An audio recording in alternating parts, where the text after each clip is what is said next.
हरे कृष्णा, जय काल भैरव, जय महाकाली। तो आज का टॉपिक है दोपहर के वक्त कोई आपके बारे में क्या सोच रहा है। Okay, we got three objects over here. पहला है ये टैरो, ओके, ये है सेकंड ओरेकल और ये है थर्ड ओरेकल। कलर का डिफरेंस है बट अलग अलग ओरेकल्स हैं, अलग अलग मीनिंग हमें उनसे मिलती हैं। सो पहले शुरू करते हैं दी टैरो और देखते हैं टैरो से हमें क्या रीडिंग मिलती है। राइट, चलो करते हैं shuffling and here we go. ठीक है, 3 बार शफल करना है। हियर वी डेड एंड अब देखते हैं हमें कौन से कार्ड्स मिलते हैं। 1 2 3 4 and 5 6 and 7 8 and 9। ठीक है, तो 9 कार्ड हमें मिल चुके हैं। तो 9 कार्ड से हम करने वाले हैं रीडिंग एंड जो सबसे पहला कार्ड आ चुका है वो है द डेविल का कार्ड। ओके, डेविल को हम यहाँ पे कैप्रिकॉर्न ये परिभाषित करेंगे। कैप्रिकॉर्न कई बार बहुत सेंसिटिव होते हैं और कई बार दे जस्ट वांट कि जो भी उनका है वो उन्हें मिलना चाहिए। ओके, कैप्रिकॉर्न मतलब क्या है, ये अर्थ साइन है, मिट्टी तत्व है और मिट्टी तत्व जो होता है वो प्रैक्टिकल होते हैं एंड मोस्ट इम्पॉर्टेंटली वो अगर किसी चीज़ को चाहने लगे तो बहुत ही ज़्यादा चाहते हैं। तो वो बात हमें यहाँ पे दिखती है। कहीं ना कहीं पर्सन बहुत ही ज़्यादा उत्सुक है आपके बारे में जानने के लिए या फिर what is happening in your life and more than that they want to control you.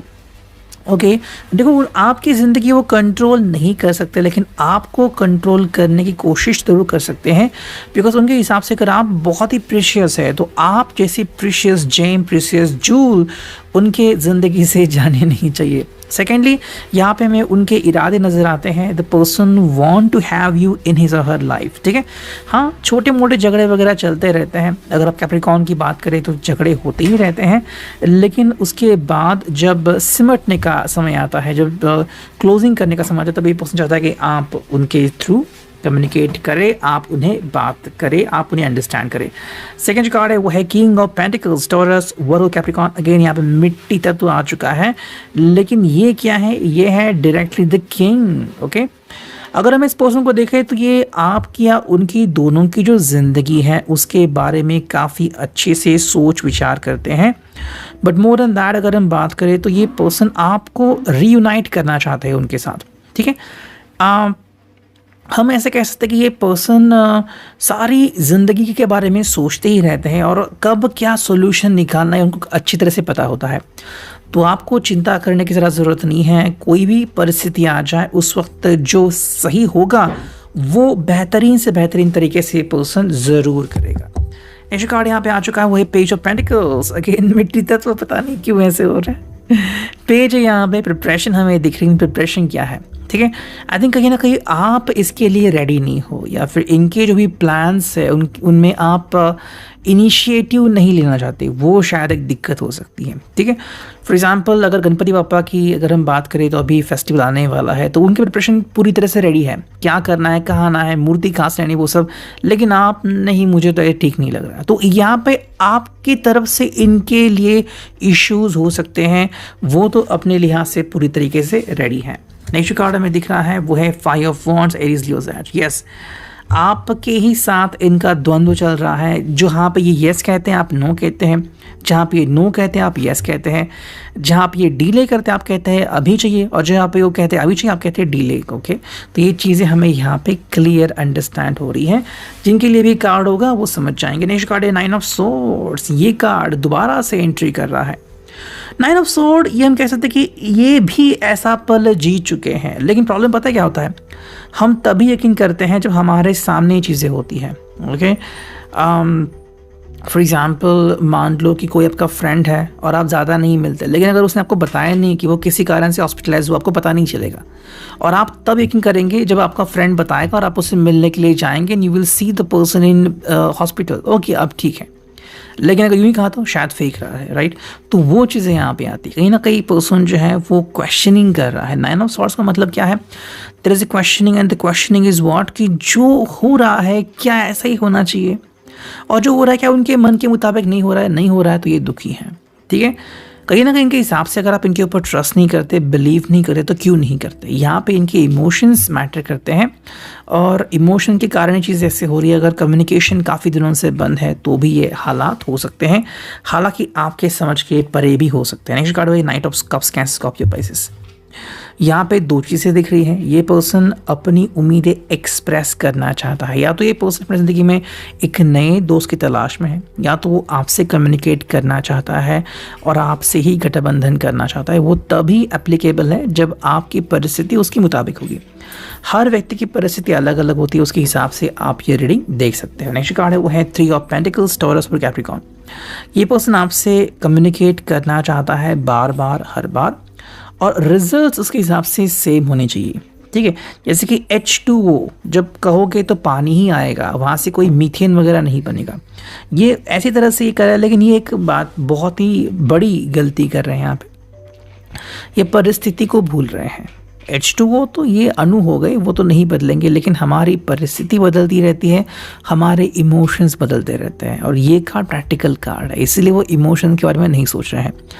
आप दोनों के बीच अगर कहीं ना कहीं पे कोई तू में हो रही है तो उसके पीछे की वजह ये है कि इमोशन को ये पर्सन नहीं कंसिडर कर रहा है, वही प्रमुख बात है। नेक्स्ट कार्ड है यहाँ पे वही किंग ऑफ सॉर्ड। ये रिवर्स आ गया लेकिन हम इसको स्ट्रेट लेंगे। किंग ऑफ सॉर्ड का मतलब क्या है? कम्युनिकेशन कैसे होना चाहिए। यहाँ पे आई थिंक थोड़ा सा ईगोइस्टिक ये पर्सन हो रहा है, उसके हिसाब से जो मैंने कहा वही होना चाहिए, तो इस बात को लेके अड़िग बैठा है पर्सन। ठीक है, इसलिए किंग ऑफ सॉर्ड्स हमें यहाँ पे दिख रहा है। और जो नेक्स्ट कार्ड है वो है 4 ऑफ पेंटिकल्स, टॉरस और कैप्रिकॉर्न। जैसे थे वैसे। आप में से किसी को लग रहा है ना कि वो कम्युनिकेट क्यों नहीं कर रहे हैं, अभी उसने कम्युनिकेट करना बंद ही कर दिया है, वो क्यों नहीं कम्युनिकेट करता? उसके पीछे की जो वजह है वो यही है कि जैसे थे वैसे ही वो पर्सन करने की कोशिश कर रहा है, इसको नहीं बदलना। ये पर्सन बदलना नहीं चाहता बिल्कुल भी, and that is what is happening in this persons life. और ये बात आपको जानने की सख्त ज़रूरत है, आपको इस बात को अंडरस्टैंड करने की ज़रूरत है। हर व्यक्ति के साथ ऐसा नहीं होगा, लेकिन जिसके साथ भी हो रहा है कि आपने इतनी कोशिश की, उसके बाद भी अगर ये पर्सन कम्युनिकेट नहीं कर रहा है तो उसके पीछे की वजह ये है। ठीक है, अब देखते हैं ओरेकल से हमें क्या रीडिंग मिलती हैं। अगर लगे तो हम और 1-2 कार्ड्स लेंगे। ठीक है, चलो पहला जो कार्ड है यहाँ पे वो है ब्लाइंड फोल्ड। ब्लाइंड फोल्ड का मतलब ये है कि अंधापन यहाँ पे हमें दिख रहा है, या फिर ये पर्सन ये कह रहा है कि जो भी मैं कहूँगा वैसे ही होगा और कुछ नहीं होगा। okay. लेकिन ये तो सही नहीं हुआ, राइट। ब्लाइंडफुल का मतलब ये भी कि पर्सन आपकी बात सुनने को भी तैयार नहीं है, वो भी चीज़ें हैं यहाँ पे। हालांकि एक दूसरा मतलब निकलता है, लेकिन वो बहुत ही रोमांटिक मतलब निकलता है, जहाँ पे ये पर्सन आप जो कहोगे उसके लिए रेडी हो। अगर आपने कहा कि हमें एक कुछ सेलिब्रेशन करना है या फिर हमें फ़न करना है, उसके लिए रेडी रहेंगे। ठीक है, तो 2 बातें यहाँ पे नज़र आती हैं। सेकंड जो कार्ड है वो है ट्रस्ट, सेकंड जो कार्ड है यहाँ पे वो है बिलीव मी। ओके, तो बिलीव मी का मतलब क्या है? यहाँ पे अगेन वही बात आती है, पर्सन चाहता है कि चाहे हालात अच्छे हो या बुरे हो, आप मेरे ऊपर 100% 100% यकीन करना मत छोड़ो। Trust you. अगर आप ऐसा करते हैं तो ये आपको ट्रस्ट करेंगे। मतलब पहले आपकी ट्रस्ट नहीं आती, पहले ये आते हैं, as you should understand. Crazy, पागलपन लग सकता है ये। आई थिंक उस पर्सन के लिए है जो सिर्फ मुझे क्या चाहिए वही बातें आगे रखता है। डेफिनेटली इस पर्सन में कोई तो बात होगी जो आपको उनकी तरफ खींचती है, अट्रैक्शन है, हो सकता है। लेकिन अगेन ये पर्सन कैसा ही हम यहाँ पे देख सकते हैं, अंडरस्टैंडिंग चीज़ें यहाँ पे कम ही दिखाई दे रही है। मतलब अगर आप इस पर्सन से कनेक्ट भी करना चाहते हो तो भी अंडरस्टैंडिंग इशू बहुत होते हैं यहाँ पे, और वही एक चीज़ है कि क्यों ये पर्सन ऐसा बिहेव कर रहा है। ठीक है, चौथा कार्ड आ गया और हमें 1 या 2-3 कार्ड्स चाहिए कि कोई तो कार्ड आ गया अभी यहाँ पे, जो रिवर्स में आ गया। ओके, ये आ गया। ठीक है, चलो 2 कार्ड आ गए और अब देखते हैं हमें कौन से कार्ड मिलते हैं, या फिर यहीं पे हमारा रीडिंग हो गया। यस, चलो ये कार्ड्स आ गए, दैट्स इट। आप करते हैं यहाँ पे रीडिंग। पहले मैं देखता हूँ सारे कार्ड स्ट्रेट है क्या। ओके, चलो तो हम कर रहे हैं यहाँ पे reading and here we go. तो देखते हैं हमें क्या कार्ड्स मिलते हैं। जो पहला कार्ड है वो है धुन सवार। धुन सवार मतलब इसने एक परिभाषा बना ली है कि मेरी ज़िंदगी कैसे होगी, मेरा रिश्ता कैसा होगा, मेरा लवर कैसे बिहेव करेगा, और ये उसके हिसाब से जा रहा है। जैसे कि C+, C major, sorry C major कहते हैं उसे, सी मेजर, सी माइनर। तो जैसे ही धुन है जो उसमें स्पेसिफिक ऑर्गन स्पेसिफिक हमें धुन सुनाई देती है, बिल्कुल वैसे ये पर्सन चाहता है कि ये उसकी ज़िंदगी में हो। सेकेंड जो है तीव्र इच्छा, यस उसकी तीव्र इच्छा होती है, अट्रैक्शन है, लेकिन ये तीव्र इच्छा आपकी तरफ से भी आ सकती है। अगर आपको लग रहा है कि इतनी सब कुछ होने के बावजूद रिश्ता कैसे टिका हुआ है, बिकॉज आपकी इच्छा है, आप यूनिवर्स से कह रहे हो कि नहीं मुझे ये रिश्ता किसी भी हालत में तोड़ना नहीं है, तो यूनिवर्स ये रिश्ता तोड़ने नहीं देगी, लेकिन तकलीफों से तो आपको गुजरना ही पड़ेगा।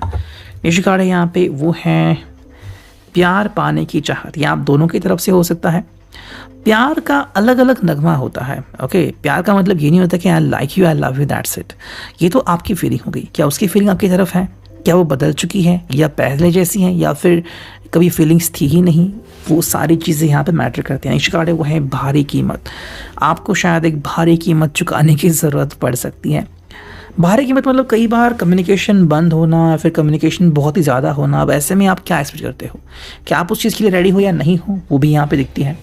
अपने दिल की सुनो, वो चीज़ आप दोनों के लिए इम्पॉर्टेंट है। आप दोनों का दिल क्या कहता है? किसी का दिल हाँ भी कह सकता है, किसी का दिल रुक जाओ ये भी कह सकता है। ठीक है, इस कार्ड हमें दिख रहा है यहाँ पे, वो है मन की आवाज़। अब दिल और मन अलग अलग भी हो सकते हैं और होते भी हैं। मन बहुत चंचल होता है। अभी मन ने कहा हाँ, फिर मन ने कहा नहीं, वो चीज़ें तो आपको पता ही होगी जो यहाँ पे हमें आप दोनों के जज्बात दिख रहे हैं।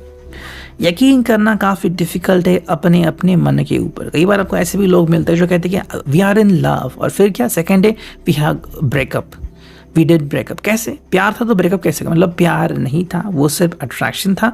अट्रैक्शन पूरा हो गया तो ब्रेकअप तो होना ही था। जैसे कार्ड यहाँ पे धूर्तता, तो वो चीज़ें यहाँ पे आती हैं। धूर्तता मतलब समय पे आपको सही चीज़ करनी होती है, लेकिन यहाँ पे आप प्रैक्टिकलिटी को पावर देते हो, ना कि इमोशंस को। तो किसी ने अगर आपके हिसाब से इमोशन के साथ खेला तो आप इसे धूर्त कह सकते हैं। अनिश्चितता, तो यहाँ पे साफ दिख रहा है अनिश्चितता है, मतलब ये पर्सन क्या करेगा क्या नहीं करेगा, वापस आएगा नहीं आएगा, ये आपको क्लियर नहीं है बताना। ये मे बी आप उनसे एक्सपेक्ट कर रहे हो कि खुद अपनी स्टोरी बताया, फिर वो पर्सन भी आपसे एक्सपेक्ट करके आप उससे अपनी स्टोरी सुना। एंड जो फाइनल कार्ड है वो है सोच विचार। बहुत ज़्यादा सोच विचार करने के बाद ही आप किसी डिस्कशन पे आ सकते हो। So you have to be pretty clear about it कि बहुत ज़्यादा सोचने के बाद आपको ये चीज़ कंफर्म करनी होगी। तो इधर reading, I hope it doesn't. Thank you.